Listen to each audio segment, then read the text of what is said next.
Craig Downer is the founder and president of the nonprofit 501c3 Andean Tapir Fund and its Breech Wild Horse and Burro Fund. He continues to work as a wildlife ecologist and has conducted several field studies, including the Sulpher Spanish mustang herd in western Utah and several other herds in Arizona, Nevada, California, and Utah, all of which resulted in professional results. Craig is also the author of the scholarly and well-rounded illustrated The Wild Horse Conspiracy. And you can talk about that too, I'm sure, and how people can get that book if they want. But we're really welcome. We're really happy to have Craig here today. So I'm going to turn it over to you and you can do your presentation. Thanks for being here, Okay, it's Craig. We appreciate yeah, it. it's a pleasure and honor. Thank you so much for making this possible. And I wanted to mention that have also done studies in Oregon of several herds, and Colorado too of the Pryor Mountain herd. Um, but another thing that bears mentioning is that I am a member of the World Conservation Species Survival Commission. So I've given input, especially to the tapir specialist group, including written an action plan and species description for the endangered Andean or mountain tapir. And that's all in the same order as the horse family, the tapir family, and the rhino family. I also give input into the equid specialist group for various equids throughout the world, and basically consider these animals to be all very valuable, beneficial, natural gardeners wherever they occur, and want to stress the point that so much of this has to do with the fact that they're a different kind of herbivore. And most of the herbivores, the larger herbivores we are used to recognizing, are in the order Artiodactyla. So that means they are the cloven hoofed animals, whereas the Perissodactyls, an ancient order, has the blunt, rounded hoofs, and they also bear the main weight on the central digit. So they have a main central uh, hoof, and which is generally not as damaging to moist, meadowy soils or springside soils. And also another major point is their digestive system is different. They're not the multi-stomach cud chewing uh, rumen rumen fermenting system. They have what they call the single stomach or monogastric cecal fermenting uh, postgastric fermenting digestive system. And this is a huge difference. It means that what they ingest or eat is not as thoroughly digested. Consequently, in their droppings, they spread fertilizer that has still a lot of intact organic molecules that feed the ecosystem, the microorganisms of the soils, and create humus-rich soils to a much greater degree than those artiodactyl cloven hoof ruminant digesters. Consequently, as objective studies have shown, they complement these cloven hoofed ruminants. And this is what is so aggravating, is to see this great monumental fact of life overlooked. That's not right. They help ecosystems with deer, bighorn sheep, bison, even cows and sheep. You know, they're all originally from nature. So I just want to stress that point, that they have what's called a mutualist symbiosis, or living together with all these animals. And of course, they're a prey species. And the horses and burros tend, especially the horses, tend to be semi-nomadic. So their nature is to disperse their foraging pressure over large areas and to have seasonal movements, which is also very healthy for ecosystems. So when the law said they can, the Wild Free Roaming Horse and Burros Act, which was unanimously passed, stated that the horses and burros contribute to the welfare and benefit to the diversity. Excuse me again. The wild that they contribute to the diversity of life forms in the nation, and I mean that was no lie. That was so right on. They enhance the diversity and they increase the resilience. So anyway, I thought since I'm going to get into this I have quite a few slides concerning this Montgomery Pass wild horse territory, which is jointly managed a few hours south of where I live on the California-Nevada border. It's managed between the Inyo National Forest, which is under the Department of Agriculture, and the BLM Bishop, and also some parts of the Carson City offices, the Bureau of Land Management in the Department of Interior. So it's a jointly managed territory, and this is a herd that's been studied probably more than any other herd. The Dr. John Turner of the Cincinnati University has studied it for nearly 3 decades, and there's been classes and study groups from universities and various schools and groups going up there also for decades, including out of the University of California system. So it's a real treasure. And the fact that it's never been altered by reproductive steroid drugs like Gonacon and PZP makes it a real treasure for America. And it's a very beautiful scenic area there too, bordering on the Mono Lake and Mammoth ski area in the high eastern Sierras there. So it's just a fabulous place, and a lot of these horses show Spanish colonial traits.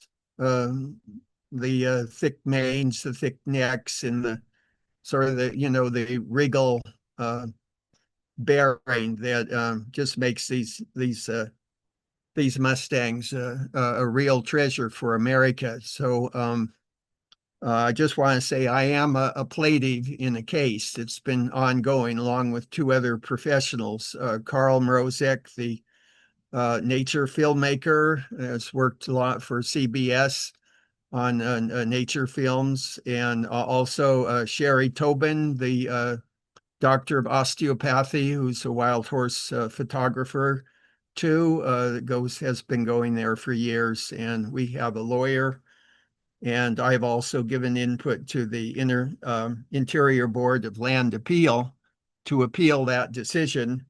I will explain more in the slides about some of the details, and you'll see for yourself how marvelous these wonderful horses are.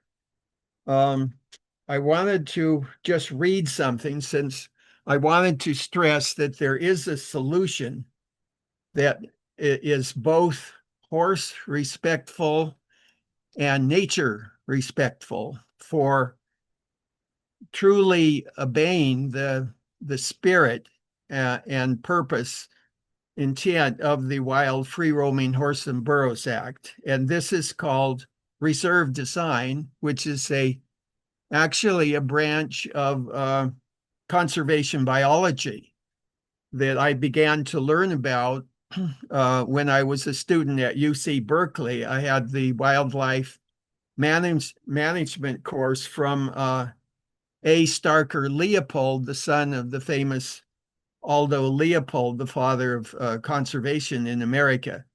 And that's where I began to think about reserve design, realize that actually reserve design is an ancient practice among humanity, and it goes back thousands of years.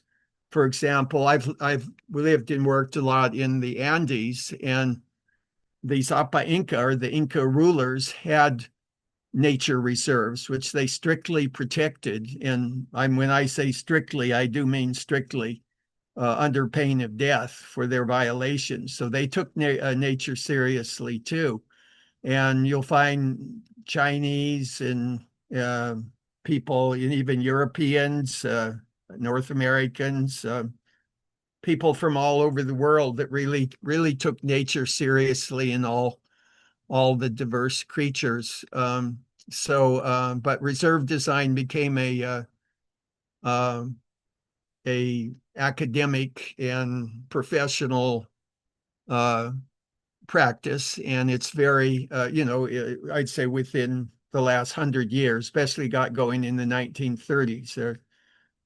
This ecologist Clement was a early pioneer in our day. So it deserves a lot of respect, and it's very related to what's called rewilding, which has also become quite professional and quite savvy these days. And it's really good to know there are rewilding projects now going on, not just here in our country, but all over the world, that prove that the horses refill a very vital keystone role that touches on those points I was earlier making about soil restoration and seeding of plants, seeding of many plants, because they seed more intact seeds because they don't as thoroughly degrade the seeds, but they may scarify them and condition them for germination. And then when you add on top of that the fact that they're fertilizing the soils, then there you have it. They're wonderful natural gardeners. And also they can reduce, because they don't have to burn up so much metabolic energy, they can reduce coarse dry vegetation without overtaxing their metabolism. That means they can take down coarse dry grass. They mainly tend to favor grass, but also they'll eat bushes, and especially the burros are famous for that, but horses too. And they will reduce what's called the fuel load. So they're a great ally in preventing catastrophic wildfires, which, as we know, is greatly on the increase due to global warming. And I wanted to say that they're superior carbon sequesters. And that has to do also with the same thing with their digestive system, where they don't as thoroughly degrade the molecules in the food they eat. So it goes into the soils. A lot of that is covered up, and it sequesters carbon in intact molecules. It often becomes part of the sedimentary layers that build up. And they're also famous for building the beautiful meadows, and you'll see that with deep soils. You'll see that in my slides, and it's also famous for the plains and prairies of North America that, along with the bison, the wild horses, and all the other pronghorns and deer and elk and moose and everything, they all contributed. But it would be really a terrible oversight to overlook the value of these equids, the horse and also the burro, especially in the drier areas. So I'm just going to read statements because I'm proud of the statement I composed, and I think it will get the point across about how really practical and long-term the reserve design approach is to wild horse and burro conservation. So here we go. So I call it the path forward for the restoration of wild horses and burros and their natural habitats. Today, in many places all over America, including Nevada, there is a desperate fight a war being waged between those who appreciate and honor the role of wild, naturally living horses and burros, and those who are loath to admit their fitting place in the world of nature. Many of the latter are people whose lives and goals in life have become too much about control and manipulation of the great rest of life, including all of the marvelous, vast, and various species and the diverse natural ecosystems they inhabit. Many of America's public lands livestock ranchers fall into this category, but it would be unfair to omit the other segments of our society that have targeted America's wild horses and burros for herd crippling reduction and or alterations in their basic biology. The latter seek to render them mere tokens, repressed vestiges, many simply egg for their outright elimination. So many of these people are, as the saying goes, so full of themselves and seem to have lost touch with a most important human capacity, the basic humility to admit one has yet much to learn and much improvement to make. They need to ponder a Lakota greeting, one inclusive of horse and burro kind, Mitakuye Oyasin. We are all related, meaning all in the great family of life.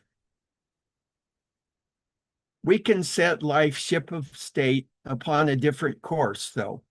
I referred to the Wild Free Roaming Horses and Burros Act of 1971 and its true spirit, meaning, and intent. Signed with a glowing send-off by President Richard M. Nixon, this noble and unanimously passed law was and remains a quantum leap forward for humanity, morally and spiritually, as well as ecologically, because it shows that people can truly care about the beings who share this wonderful earth, but are present in slightly different looking bodies and fill slightly different roles within the greater community of life. Horses and burros are highly evolved, anciently rooted, and long-standing presences in North America. Here, not only their species, but their genus and even family have inhabited and been positively integrated for millions of years, dating back nearly to the close of the age of dinosaurs. And the plain fact is that we so-called civilized humans wouldn't be where we are today were it not for our several thousand-year partnership with horses and burros. Which leads me to ask, isn't it high time we humans do something truly good for them? And what better gift of repayment could we possibly give than to restore them to their rightful land and freedom? Their destiny should not be to remain forever the mere slaves of humans, subject to disrespectful confinement and removal from their compatible and age-old habitats. In these ecosystems, they play keystone roles that enhance, embellish, preserve, and restore the life home for hundreds, even thousands of fellow co-evolved and co-evolving creatures and their respective kinds. But what needs to happen to restore the true intent of the Wild Free Roaming Horses and Burros Act? This solution is near and dear to my heart and mind. It's called reserve design, and is akin to rewilding. It is a key tool of modern conservation science and seeks to restore much needed knowledge, appreciation, and respect for wildlife. I say much needed because the world is being overwhelmed and overaltered by the self-centered human species. But we can yet correct our course for the good of the horses, burros, and their habitats. Here are some of the basic elements of reserve design. Carefully study the ecosystem in question, including both natural and human components, to determine where reserve design can best work and how it can best be implemented. Incorporate natural barriers such as high mountains, deep canyons, or broad and or raging rivers wherever possible to act as limits to wild equid expansion into areas where they could be targeted for persecution and elimination. Where deemed necessary, construct semi-permeable artificial barriers such as buck rail, log and pole fences. These are very effective in keeping wild horses out of areas where they would come to harm through harassment, capture, and removal, or even killing. Establish buffer zones around each wild equid reserve with the cooperation of local landowners and government agencies at all levels. This would protect a core area within the reserve that would be left alone and be highly safe for the wild horses and burros and their families. The buffer zone would have the effect of tapering off or attenuating wild horse or burro presence as well as that of humans, but in opposite directions. This could be sustained by positive reinforcement and mild forms of adverse conditioning, techniques frequently used by wildlife and citizen conservationists alike. Remember, horses and burros are intelligent creatures who can learn where they are most safe and conversely can learn where serious danger threatens their well-being. To accomplish this, professional conservationists, zoologists, and ecologists should be given authority to determine the exact dimensions and conditions of any reserve. This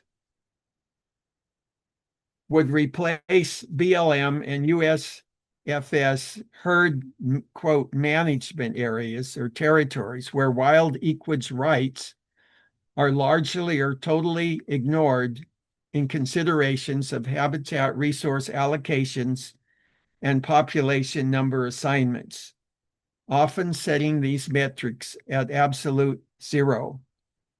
Inadequate habitat provision, including lack of water, forage, water, shelter, and other components essential for mustang and burro survival and reproduction are, quote, squeeze plays that are leading to the decline and likely eventual demise of the last of America's once great wild horse and burro herds. Add to this unnatural, brutal, and invasive means of altering the wild equid's physiologies, reproductive interventions such as Gonacon, PZP, and surgical sterilizations of both females and males, as well as unnatural sex ratios skewing toward more males. And I would like to state here that I'm not against the BLM and the U.S. Forest Service. That's because I believe in the law and I believe that governments can be fair and honorable people, but they're no better than the people who at any given time than the people who are running the show. But I do believe in the law, and I do believe in government as a benign entity that can shape up and can actually implement the laws with integrity. So I'll get on to my points here. Wherever possible, restore the natural predators of the wild horses and burros, such as pumas, bears, and wolves. Recognize that there are many different mortality factors that affect wild equid survival, including diseases, poisonous rattlesnake bites, harsh weather, drought, blizzards, etc. And that when the wild equids pass on in the wild, they contribute their mortal remains to the very ecosystems where they were born, lived out their lives, and died. It is only right and natural that their remains should be used by all the other species, from plants to animals to decomposers, who go together to form each unique and interconnected ecosystem. When the bodies of the wild equids are removed from such an ecosystem, either alive or dead, the ecosystem can be seriously diminished. The Wild Free Roaming Horse and Burros Act clearly states that wild horses and burros, quote, are to be considered in the areas where presently found, which should mean 1971 as year-round habitats, where they are presently found as an integral part of the natural system of public lands. That's what they should be considered according to the law. Very clear. When BLM and U.S. Forest Service drastically reduces the equid herds, they upset the natural social structures that limit reproduction. This is a critical function of older stallions, mares, jacks, and jennies. And by the way, when they do this, they also greatly reduce or eliminate the education of the younger horses and burros by the older members of the bands or herds, which is very crucial for their long-term survival. So getting on to the point, what are the points of reserve design? Okay, allow the horses and burros to fill their respective ecological niches and naturally self-stabilize within their habitats. This is precisely what is not being allowed to happen by the BLM in the Department of Interior and the Forest Service in the Department of Agriculture. And it's contrary to the true intent of the Wild Free Roaming Horse and Burros Act. Additionally, Section 10 of the Act should be activated to establish, by order of either the Secretary of Interior or Secretary of Agriculture, or both, which could be the case in Montgomery Pass herd, which I am recommending.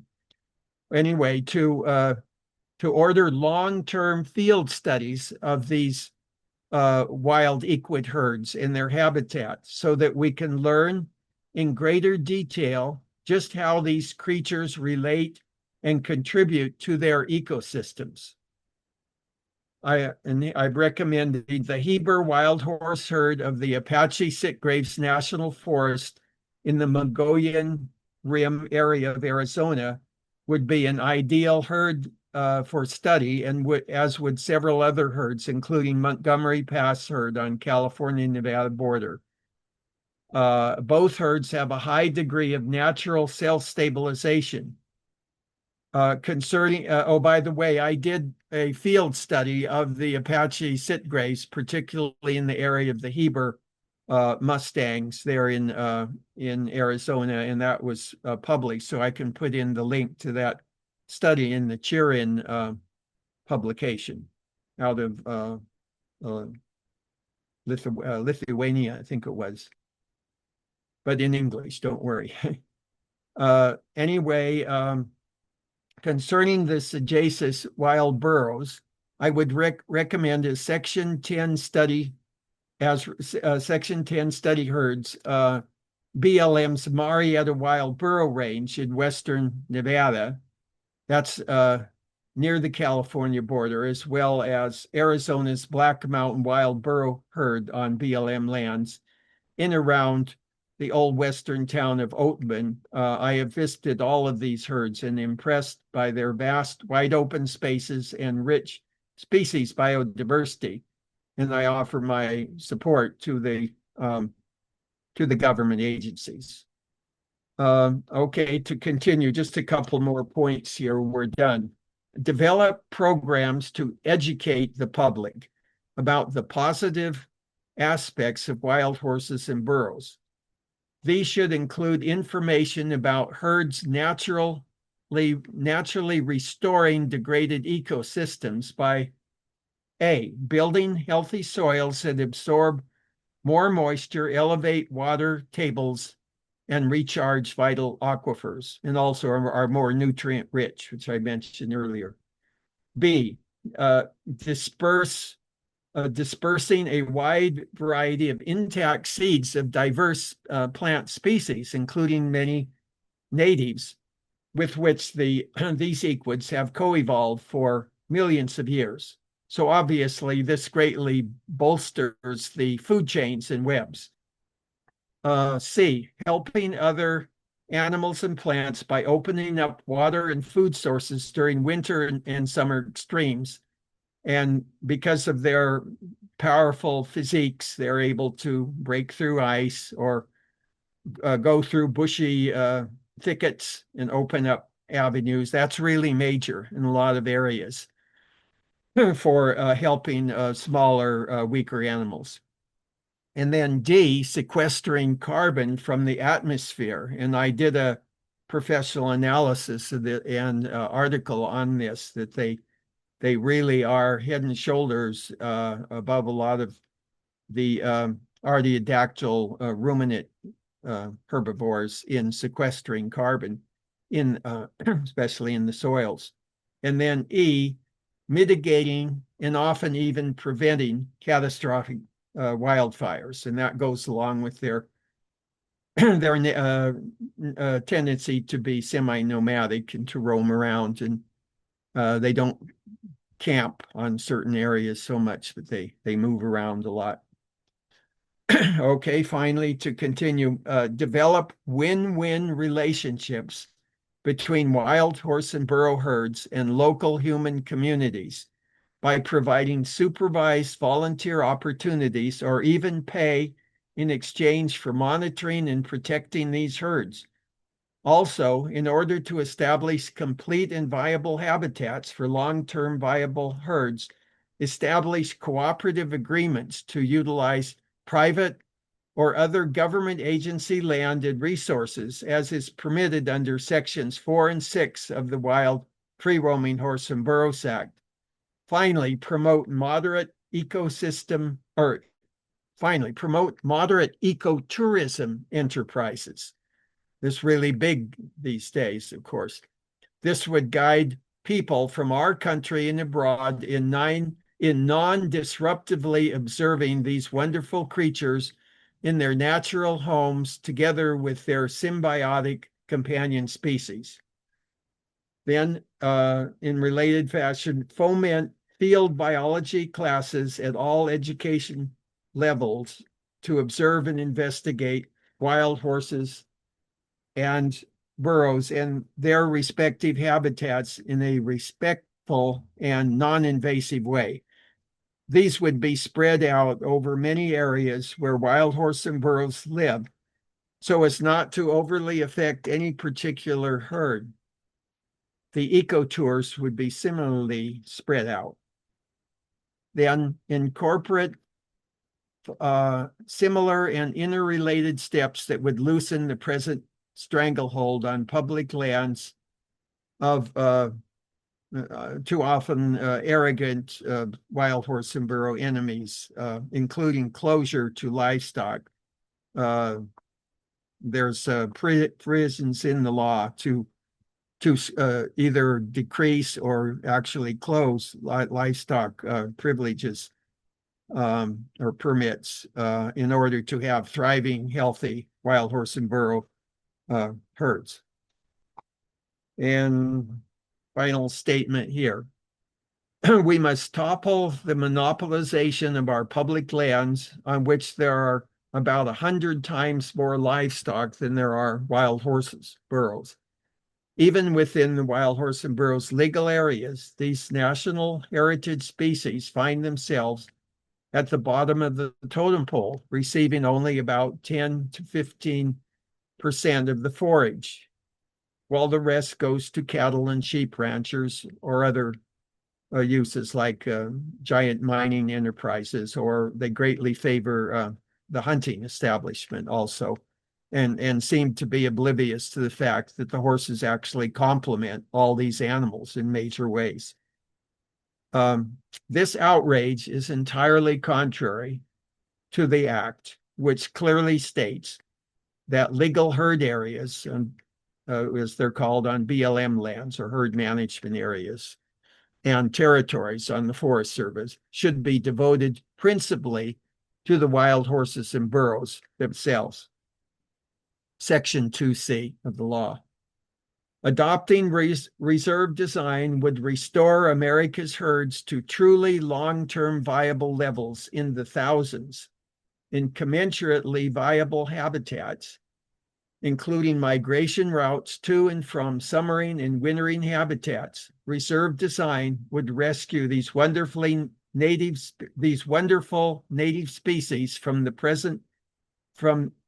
their present existential crisis, while at the same time doing a world of good for involved people. We must overcome our own and nature's worst enemy, our short-sighted, narcissistic self-absorption and the tendency to human speciesism or exclusivity at the cost of others. Yeah, I think that's our great moral challenge, and it's also ironically a very extremely practical challenge if we're looking at beyond our nose or in beyond a few years into the future. I wanted to say that um, these habitats could greatly help the communities around them. And I think what has been lacking, though, is a truly positive attitude on behalf of the officials in the BLM. I think that had they been truly positive and had, spine, moral courage to stand up behind the law, we would be seeing a very different story. But the problem has been corruption. The integrity of the law has been made a mockery of. And but the good news, we're in the we're in the new year now, and it's called the horse of the fiery, or the year of the fiery horse by the ancient Chinese tradition. We can change this. Things don't stay the same. We learn lessons from our past, and we can go ahead from there. So anyone wanting to receive this statement, just contact me. I think Chris put down my contacts. I'll be glad to send you this statement. And I have more elaborate statements. I did a peer-reviewed article also called "The Horse and Burro is Positively Contributing Return Natives in North America," and I've done a number of other articles too along these lines. And I am open to giving public presentations. So just keep me in mind. And oh yeah, and I do have a GoFundMe for supporting my reserve design project. And I've outlined 23 areas throughout the West, which I think would be good for investigating the applicability of the reserve design strategy. So I'm just going to have a little swallow here, and then I'll go on.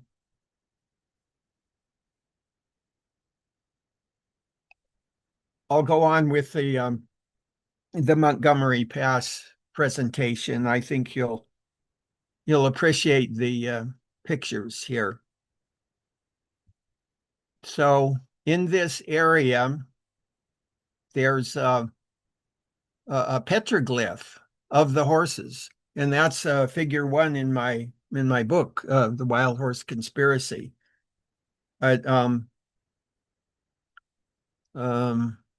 This one, when I reported it to the BLM there in Bishop, and I talked to the archaeologist, and I compared patina, and it seems to be between 1,000 and 3,000 years.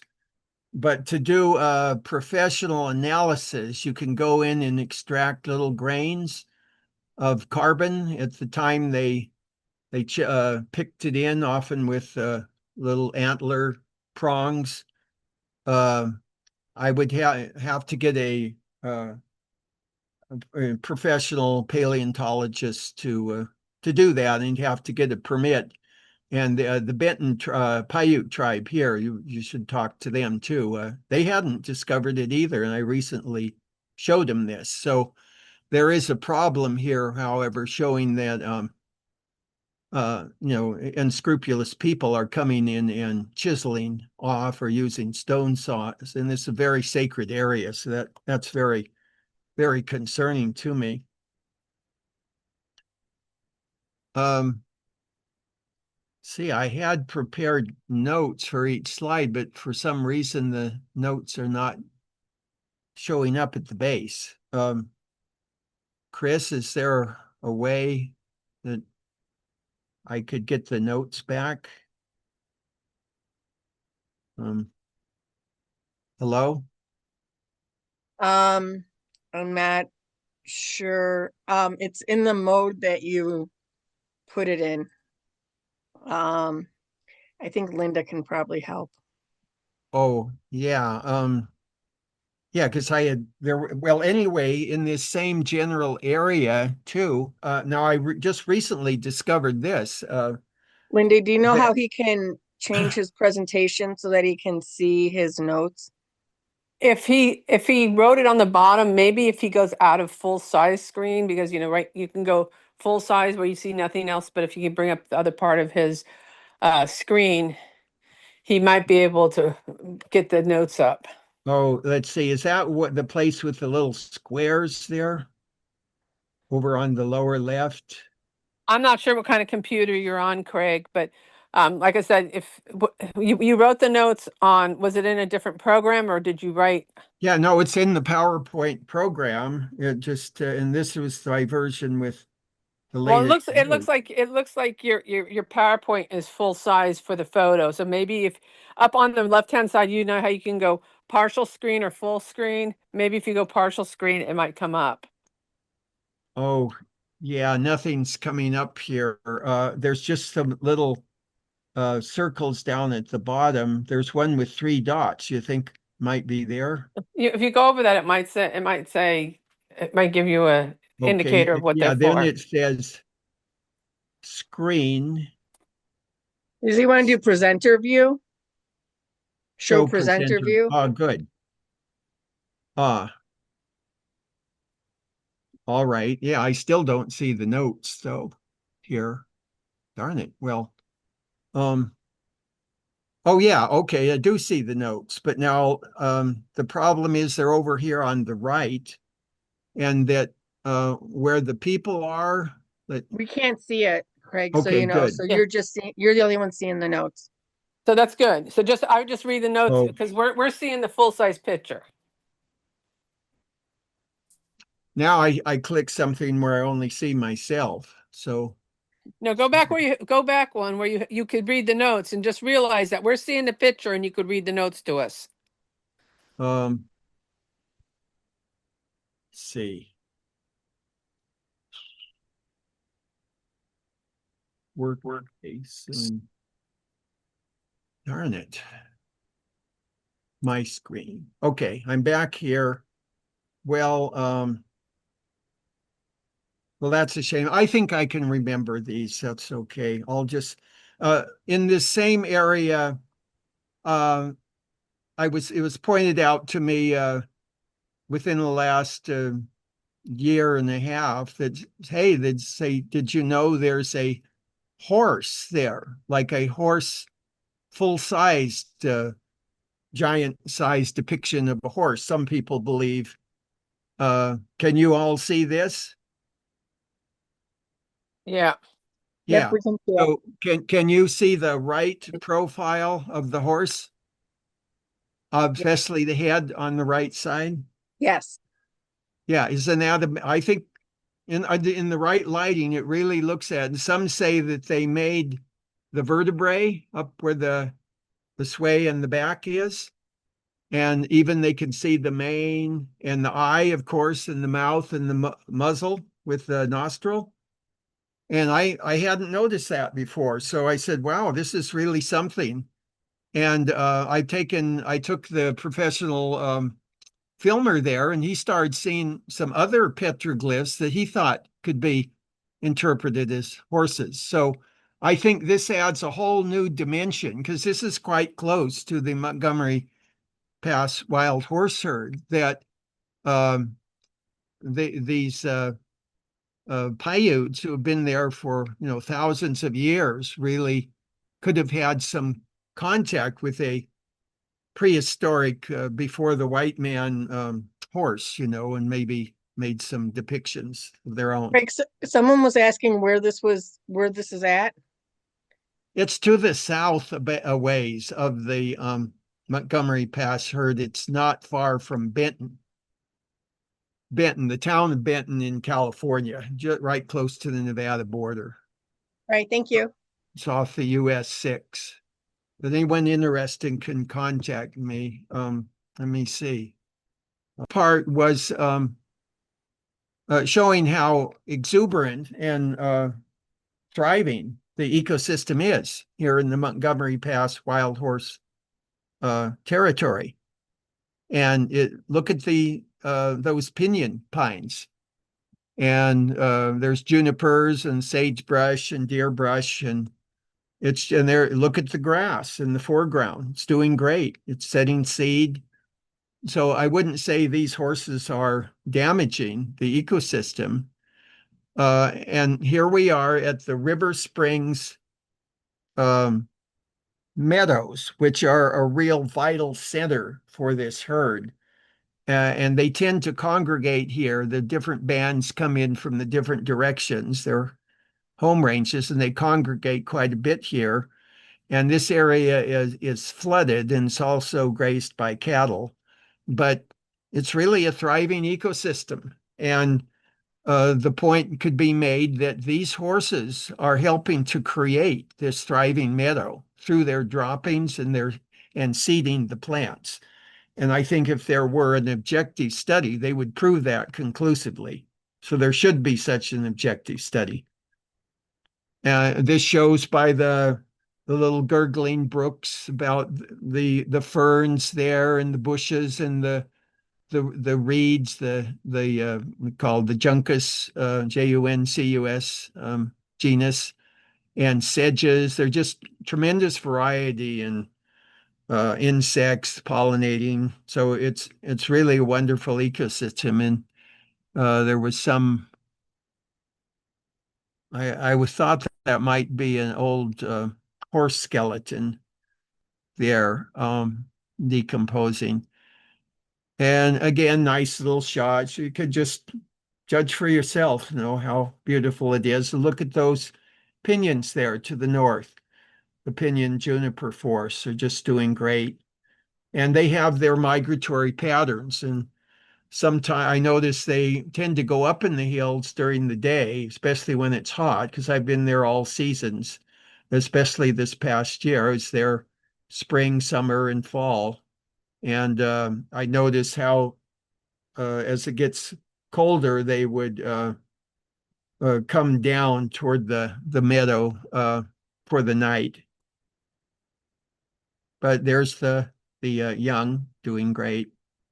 And they interact a lot. I mean, it's a wonder. I don't know of any better place to observe the behavior of these horses. Now here we have a little contest going on between a couple stallions. And those are the towering white mountains in the background there, and which includes the Boundary Peak, the highest mountain in Nevada, 13,145 feet. So it's just a really spectacular area there, and there's a lot of fascinating geology there. Actually, my nephew did his PhD, and he identified a huge molten magma lake under this whole region, mammoth lakes and monocraters and all that. And so here the horses are starting a little chase, couple stallions chasing, and then they kind of speed it up a bit. Very exciting. And then they went into a little boxing contest here.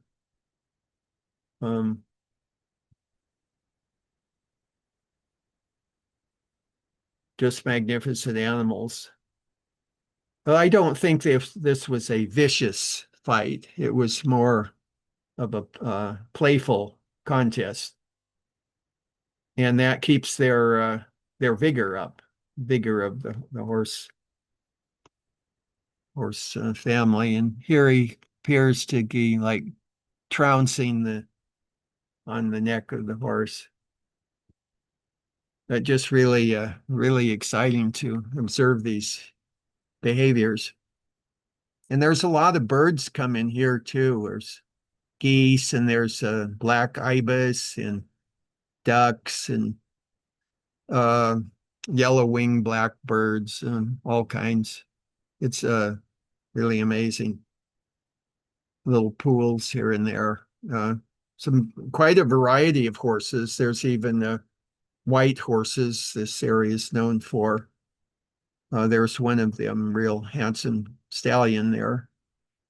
Appears to have kind of a medicine hat up above. All a bit. Okay. And then there's the Palominos, really wonderful horses, and just sort of being wild horses, you know. And the point I made about the myth is that wild horses can never stabilize their population. They will always expand wildly out of control and end up destroying their habitat. That's not true. Horses are what population biologists call climax species. They're members of the more permanent ecological stage, or SERE. That's spelled SERE, which I learned in my basics of ecology and population biology. So the trick is, when you let them develop their mature social units, which tend to decrease the population, the reproduction in the younger members. And you let them also train them in how to survive. Each different population learns the idiosyncrasies of their habitat, and they learn how to survive. That's a painstaking process over the generations, and then they pass that on. Horses are very sociable animals. And to go, what these roundups do is they destroy all that insensitively, like they have no appreciation of what the naturally living horses are really all about. And also the fact that when they start filling up their niche and area, they automatically start limiting their reproduction according to available resources. This is nature's way. Why do people always have to come in and say, in sort of a crass way, say, there's too damn many of those broom tails out there. We got to get rid of them or they're going to destroy us all. Boy, I would say that's a good lesson for that people ought to look in the mirror on today. Who is destroying the habitat of the earth? Who's without control of reproduction? Come on, why point the finger at these wonderful ancient creatures who have been here for millions of years and are just trying to fill their place in the natural world and be healing presences? But here's a great blue heron I saw in the area. So this is a good view of some fine stallions, including a few colts reposing on the ground. Also notice the nursing buckskin colt nursing the grayish-white mare. Many insects and even some amphibians were found in this hummocky wet meadow. Pleasant gathering of the band, with proud stallion keeping protective gaze out for danger, while mares and young rest worry-free, although the mares too, as all adults, share in providing good vigilance for the well-being of the band. Note the excellent shape of the wild horses, Haneke body score 4 or 5 estimated. This is to show you the healthy marshland with yellow flowering monkey flowers and a variety of reeds and sedges, along with grasses that provide nutritious forage for many species, including the keystone mustangs. Notice the clarity of the water enriched by organic substances that do make a positive difference. Marshes are incredibly biodiverse habitats that support many birds as well. And sometimes the horses will actually paw at water sources to stir up the soils. And that could be so that they can drink the minerals that are in the soils that will help their bones. And they actually derive a lot of benefit from that. Here we have the Montgomery Pass wild mustangs in the River Springs Valley with the towering White Mountains to the east, including Boundary Peak at 13,145 elevation, Nevada's tallest mountain, marking the boundary with California. I showed this before. I thought it was a skull, but now I look more closely and it might not be. Profuse vegetation, gurgling brook, ferns, sedges, reeds, mints, grasses, and moss all present, creating a living sponge. Now, this is the old Pony Express Waylay Station, historical site at the River Springs upwelling. This is being made into, and there's a stone corral, old historic stone corral there, which is still used. It's being made into a nature reserve of the state of California.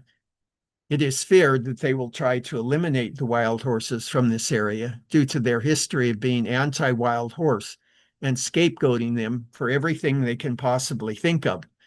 Nature is a complex phenomena, and this gives people who are enemies of any given species a lot of wiggle room to concoct partial and lopsided pseudo-justifications for discrediting and eliminating species that actually do belong in ecosystems and do, afraid of touching this thing, and do a lot of good, enhancing in so many ways. Such is certainly the case with the wild horses. Case in point is it is reported that the federal and state officials are trying to say that the wild horses are damaging this old historical waylay station. How absurd. I inspected the site. This is really grasping at straws. Okay, here's a nice shot of a mare in her colt who had been nursing. Notice the tender, friendly expression of the horse to the right. Notice also the healthy spring grass and soils richly fertilized by the horse droppings that greatly helps create these deep soiled meadows. Horses all in good shape with prime Heineke body scores.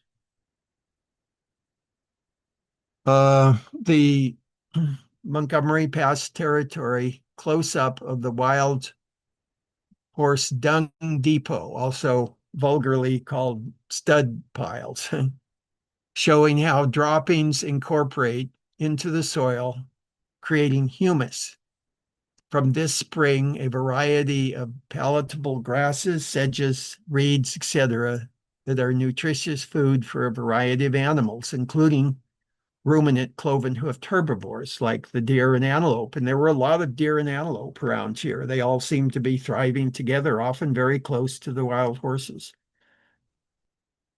I'm not sure what the exact cause of this duck's death, but when it comes to each natural creature's time to pass on to from where they came from, if you know what I mean, I can see no better way of doing this than to contribute one's mortal remains to the ecosystem into which one was born, in which one lived out one's life, and to which one leaves one's mortal remains to be reabsorbed, and help all those many fellow beings living here in bodies to carry on.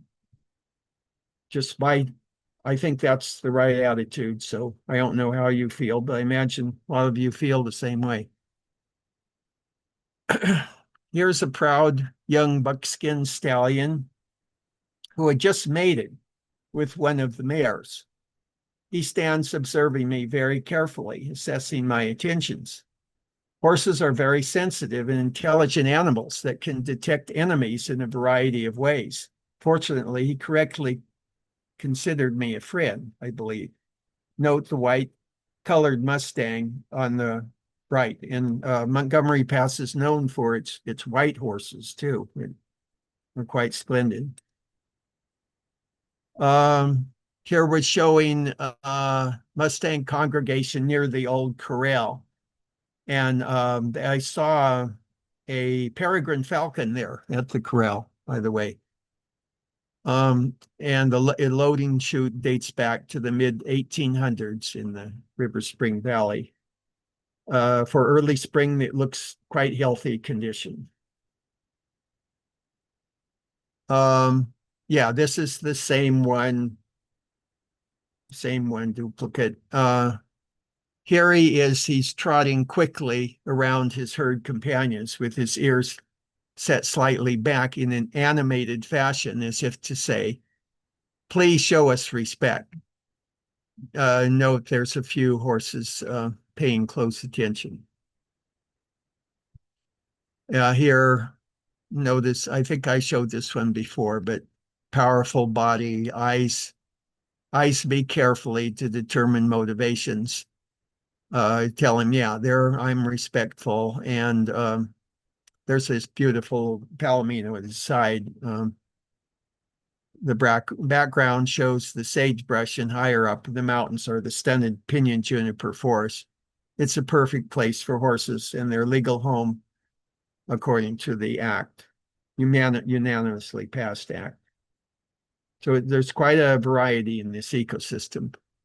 And here's a great composite view of the stout palomino greeting another Mustang, nose to nose, and at the side or the other horse seemed to be paying attention as well this time, what may become a lively contest. Now here's a real action shot. If there ever was one, this shows the young buckskin stallion flying into the stout dapple gray stallion, manes and tails flying. The pretty palomino in the foreground tosses her head and begins to move away from this rambunctious scene. Very exciting to be with the wild horses, especially when they're not fearful of you. And most of them here, if you go over on the east side, over on the other side of the Montgomery Pass, they're much more fearful of people. And there have been a number of shootings there, including recently. I wanted to say the appropriate management level that the Forest Service and BLM decided long time ago, and that never changes, is 138 low to 230 high for a mean of 184. Now, the original territory size was 207,000 and 971 acres. So if I divide that by 184, the mean AML, you get one individual wild horse for every 1,130 acres. And remember, there's 640 acres per square mile. So that's like almost 2 square miles for every individual wild horse. Does that sound fair to you? So now, according to the census of 2024 aerial census, they said there's 699 horses. So if you divide this into that 207,971, you get about 300, a little under 300 acres per individual horse. That's not too much, not overcrowded. But what baffles me is now they're coming up and saying, no, there's really only about 50,000 acres in the Montgomery Pass wild horse area. So what happened to the other 57,000 acres. Did they just decide to say, no, we're not going to recognize them? So what's going on here? I'm very suspicious that there's a squeeze play going on against these animals, and they use grasping at anything they can think of. Now, yes, they've gone outside their territory, they say, and they're congregating around the Mono Lake a little bit. But now a lot of that, I think, was due to that harsh winter a couple winters ago. I don't think it's as serious now, and I don't think their effects are as serious as they say, because I went there and I saw a lot more damage from humans. And I really didn't, I saw a lot of positive benefits from the horses, where their droppings were creating natural meadows along the soils, along the shores, and the Canadian geese were grazing.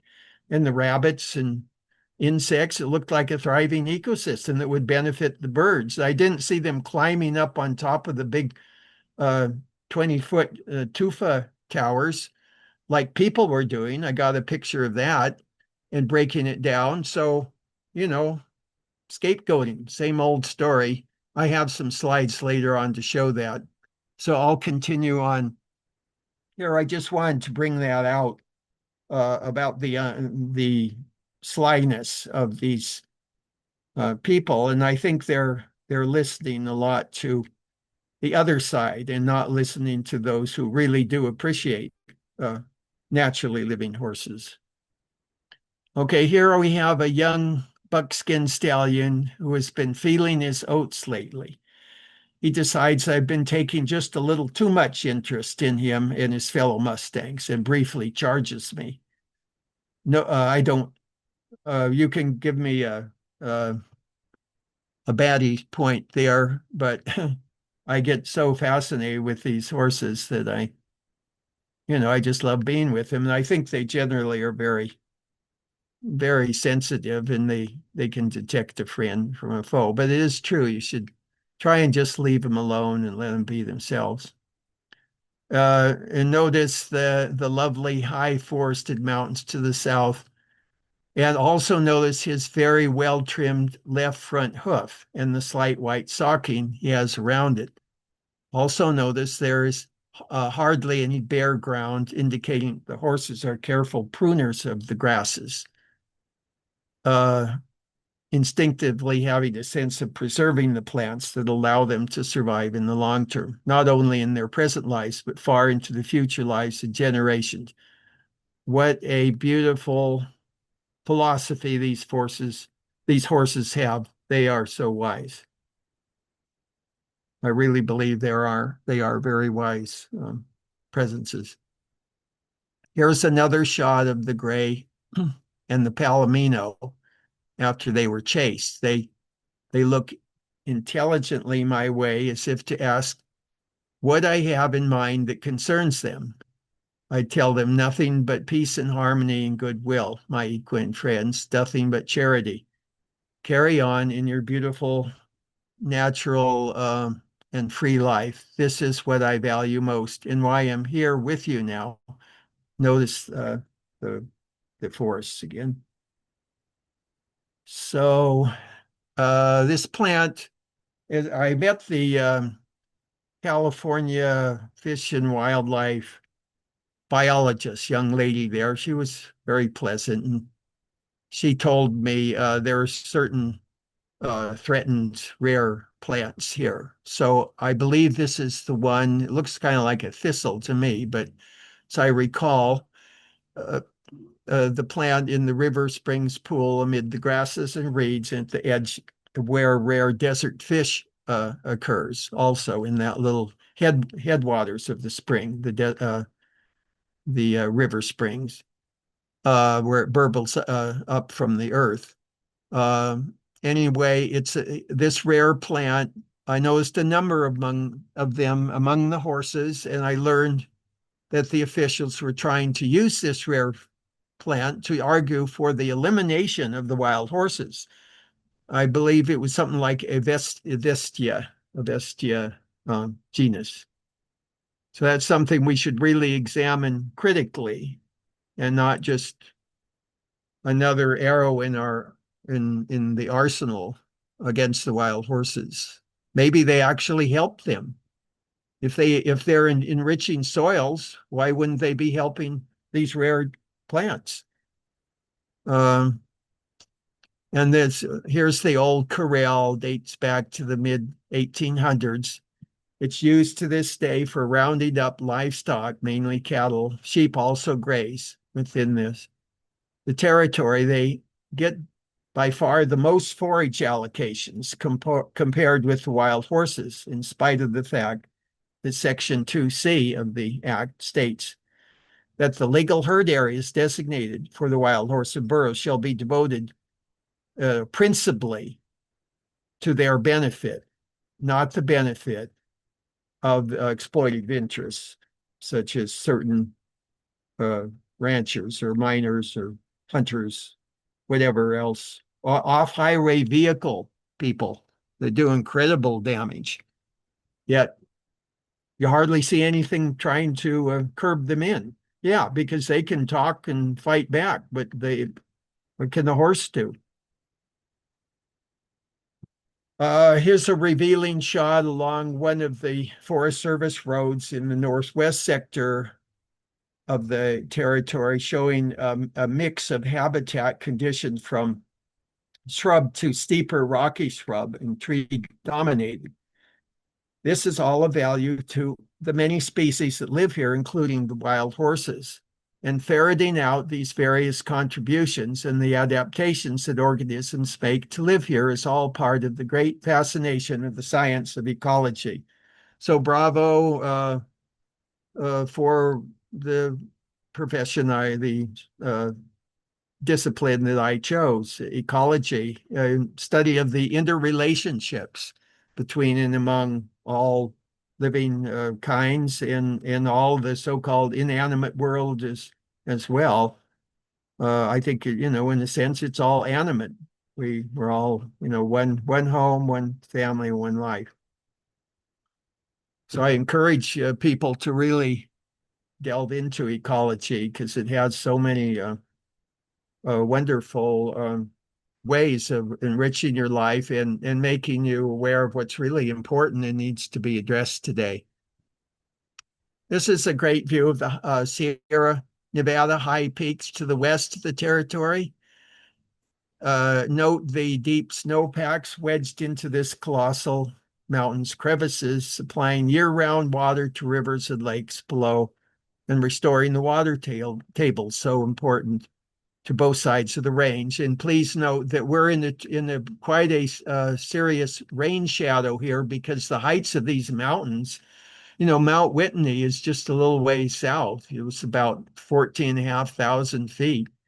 And then there's the Red Slate Mountain and Mount Monroe, and just a whole list of it's just extremely spectacular areas. So it's a lovely area to visit. Now, this is the main spring source at River Springs Valley. And there's some small Great Basin fish that depends on this spring. I think it's found only here or very few places. And the spring has been fenced off to prevent large herbivores from accessing the site, which is fine with me. I think that's a good idea.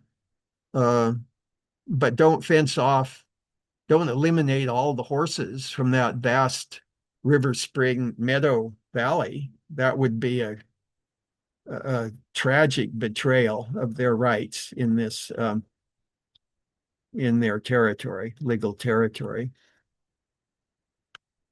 Here we see again the rugged nature of these mustangs' habitat. Much of this variety is caused by the tumultuous, I like to use interesting words, volcanic activity in this quite geologically active area. Pictured here are pinyon pines and junipers. They produce pinyon pine nuts and juniper berries that were staples to the Native Americans for thousands of years. In fact, if humans were to learn to moderately harvest these, while still leaving the majority to the natural wildlife. These would produce much more abundant and nutritious food than giving these lands over to livestock interests. Here again, we see a gradation of habitat sectors from moderately sloped bushes to pinyon and juniper inhabited steep rocky escarpments. Driving on from Adobe Meadows heading northeast, I climb into the forested mountains and stop to gaze back upon the beautifully silhouetted ranges to the south. These include the hoary White Mountains, where the ancient bristlecone pines that can live to be several thousand years old survive. Hey, Craig, Yes? I just wanted to give you a heads up. We have about 10 minutes left for your presentation. Oh, okay. Well, yeah, I'll just hurry it up then. I wanted to show you the rest of the slides. A jutting craggy rock. Yeah, mainly you just let the pictures speak from themselves then. This buckwheat is a major food, excellent source of protein. And you could see, vast wide open spaces, perfect place for the wild horses, and a great variety of species. That's a close-up of the buckwheat. I mentioned the 25-year study of Dr. John Turner. Some of the rock formations there are just fabulous. Mention that my nephew, Chris Sanders, earned his PhD in identifying that molten lake of molten lava underneath this area and associated with all the volcanoes and hot springs around here, including Benton Hot Springs. That's a view from the White Mountains from the Chidago Pass Road, quite a fascinating area. And another example right near there, many nooks and crannies for a variety of animals and plants. The sort of wax eloquent there about the year of the horse and how we've really got to get our act together. So another fascinating thing that shows natural arches, again in the Chidago Canyon. And there were a number of petroglyphs here and there in this Chidago Canyon area.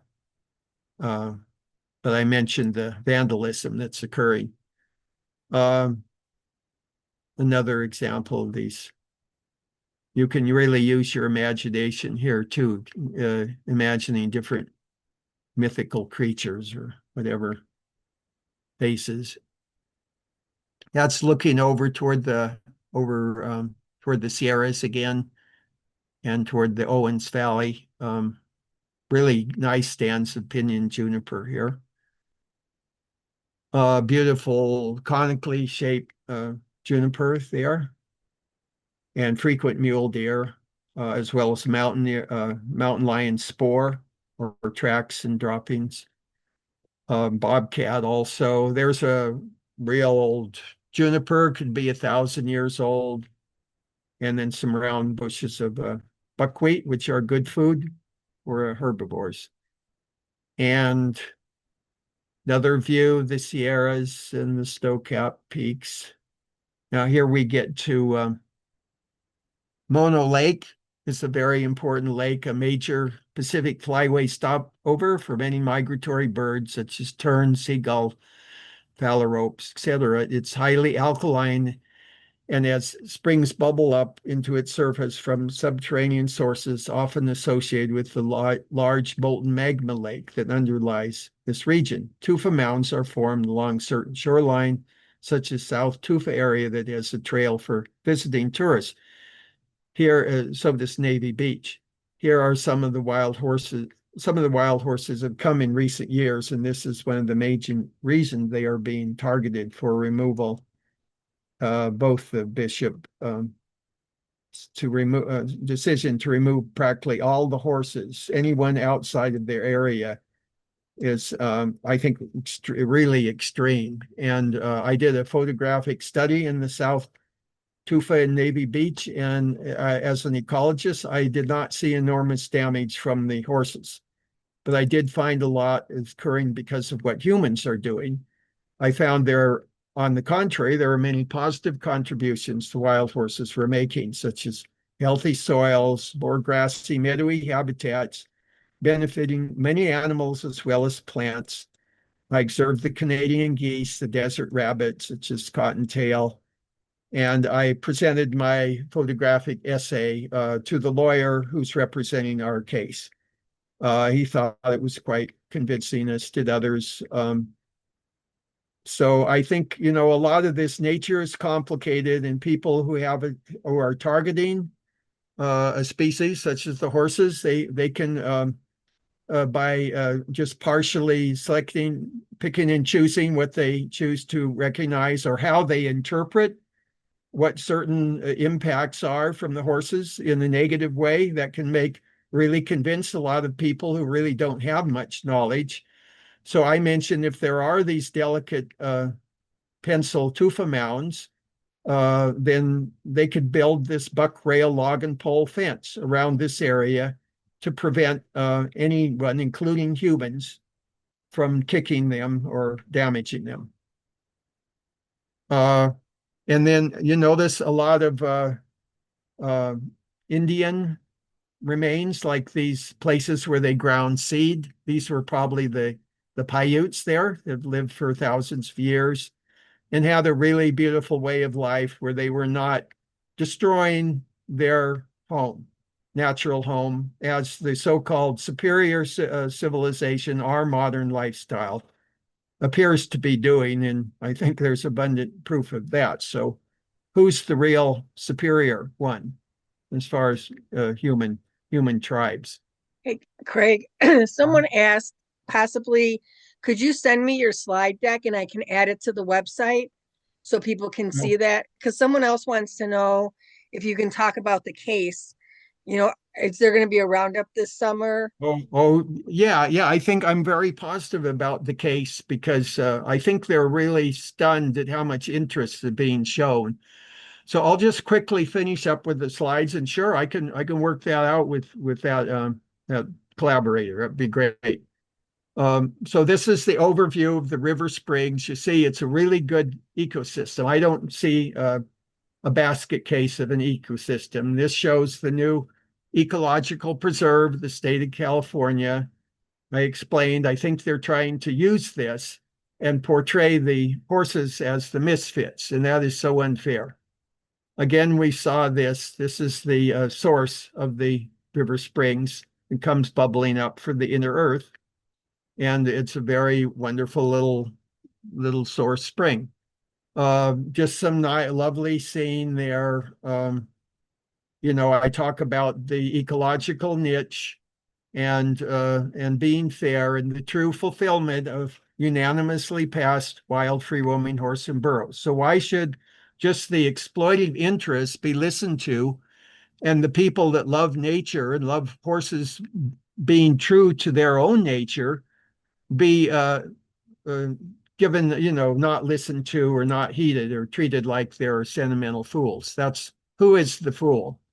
Again, I would say just another beautiful example of a healthy, strong, vital stallion, and another sweet picture there as the sun sets. Craig, And someone's asking, who can we contact to express our voice for stopping the roundup? I would contact the Inyo National Forest. They're in Bishop, and also the Bureau of Land Management. They're in Bishop, California. Both have offices. And if you go on my website, thewildhorseconspiracy.org, just like the title of my book, there I have, you can sign up for my action alerts, and you can get I'll send you all my action alerts with the information. And who to contact as well. Thank you. Yeah, and there's an area over near more on the southwest side where the horses were more friendly, And I learned that's because they're the rancher and the retired couple that have own land there love the horses and they protect them. So it shows how beautiful our relations can be. And I guess the one rancher is not grazing his cattle there very much, or maybe not at all. So the habitat is really lush. So yeah, there's a number of horses there, like 100 or so horses, but are they destroying this habitat? Hell no. I never saw a more lovely habitat. And the horses were so peaceful, and it was just like being in paradise, you know. And you observe them, you know, chasing, and you observe the little colt, and it's kind of like, you know, coming out of winter now, the colt still has his kind of winter coat, but it's starting to warm up, so the adults are starting to lose their winter coat. And I mentioned how rolling is also a very valuable thing that creates swales, where in a lot of the dry parts of the Great Basin, there are summer cloudbursts, and a lot of the soils are clay, so they hold water and they create little oases, and then also when they sniff out water and paw down, as do the burros, that makes water available to many plants and animals. And I give a citation to this classic 25-year study by Dr. John W. Turner of the Cleveland University. He studied these Montgomery Pass herds for over 25 years, and he saw they were mainly self-stabilizing, fluctuate up and down, and a lot of that attributed to the mountain lion predation. But I say it's also due to mature social structures and filling their niche, which shouldn't be overlooked because they are a climax species. Just another beautiful view there from near the base of the Chidago Canyon. You get these tufa formations, and looking up at Boundary Peak there in Nevada, the highest mountain in Nevada. Another nice little view of a little family there in the Sagehen Creek area. Showing there's a lot of people there that love the wild horses and come out, and this lady showed us where some of these really nice herds were that we could go visit. Tender scene of a nursing colt. There's the last rays of the sun. I met the members of both tribes, the Mono Lake tribe and the Benton tribe, and I gave them a copy of my book and offered to give them a presentation. But they were very, very friendly, and came out. I sang them this song called the Mustang Song that came to me in an inspirational manner recently, about a year and a half ago. And they seem really, really on board with protecting the horses as well, and seeing their rights respected. Shows how they drive horses without head down, kind of snaking motion, just probably for his own good, you know, some horse trying to keep him out of problems. A really beautiful buckskin, had a golden sheen to him. And then in that same Sagehen Creek area. And now I'm here hiking along the Navy Beach near the South Tufa area, and showing the ecosystem that they claim is being destroyed by the wild horses. Didn't look like it was being destroyed to me. I saw a beautiful little meadow. I saw the Canadian geese grazing on the grass. I saw the gulls. I saw the swallows up in the tall tufa mounds. I saw a few little areas that were being kicked. These little, what they call these unique pencil tufa columns that are quite unique. But in general, most of them seem to be in really good shape. Granted, I didn't do the full shoreline, but they always talking about these particular areas. And I really think they're making a mountain out of a molehill. and they're targeting the wild horse. And I say, well, if there are certain areas that you think are so spectacular and they are quite fascinating, why don't you put up a log and pole buck rail fence? And you got plenty of Jeffrey and lodgepole pines around there that would do the job perfectly. And you could enlist the California Conservation Corps, which I used to work for as a supervisor, and I would head out conservation projects in California. I worked for a few years for them, and I'm sure they'd be glad to have a contractual agreement where they would build those fences. And believe me, I think the main one they'd be protecting these unique formations from are people. So I noticed a lot of things there, and I could show you the whole photo study I did if you want to see it. And I submitted that as evidence. And just the final slide, here we see healthy grass and forb clumps growing up from horse droppings that enrich the soil. You can plainly see the horse droppings there and create humus-rich conditions at the Navy Beach area. The horses are perfect natural fertilized spreaders as well as plant seed dispersers to promote vigorous natural gardens with great biodiversity. That's the end slide. Well, thank you, Craig, and thank you for this presentation. We're out of time for questions, but if anybody wants to contact you, it's thewildhorseconspiracy.org, correct?